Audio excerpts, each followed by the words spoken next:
So depending the type of protein source we had, could have been buffalo, or deer, or elk, or antelope, or squirrel, or possum, or birds.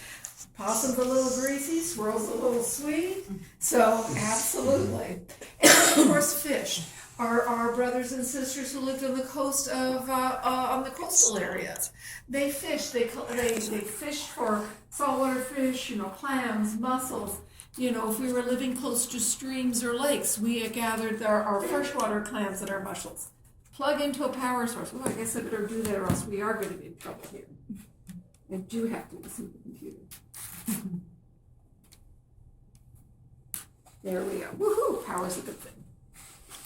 Okay. Active people. Activity for collecting our food, growing our things, but we also had games, we played, we had fun.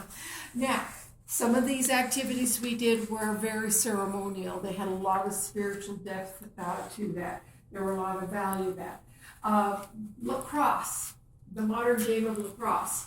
Stickball for native people.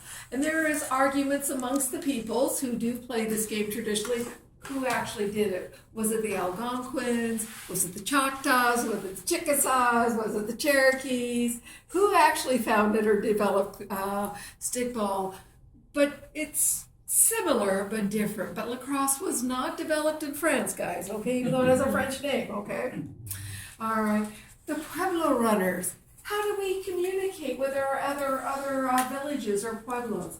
We had our runners go from pueblo to pueblo to bring information and news and things that are happening there. And to this day, they still do. So those runners ran. But even within the Cherokee Society, we had our lower towns and our upper towns, our mid towns. This is spread from North Carolina all the way up until the southern part of Kentucky, northern part of Georgia, and into Tennessee. So we had runners spreading information from our villages. If you were a plains person, they had the wands and hoops game, where you had the hoop and you threw your spear through it. There was always a competition involved with this here. And we had dance. We had dance for a lot of ceremonial dance, spiritual dance. We had dance for such as the booger dance. As you see the mask in here, the booger dance was very important to our society in the fact that it helped relieve stress. Sometimes maybe I was an older woman and I wanted to be a young girl. I would slip out during the thing and I'd grab me a mask that looked like a young, beautiful woman, and I'd sashay in and be all flirty with the guys. Maybe I was a young man and I wanted the respect of an elder warrior. I might don a mask of an elder and I'd walk around like I was the respected elder. So it allowed us to laugh.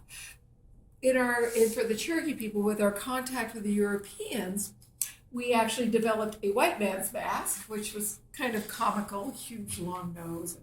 A lot of issues with that one.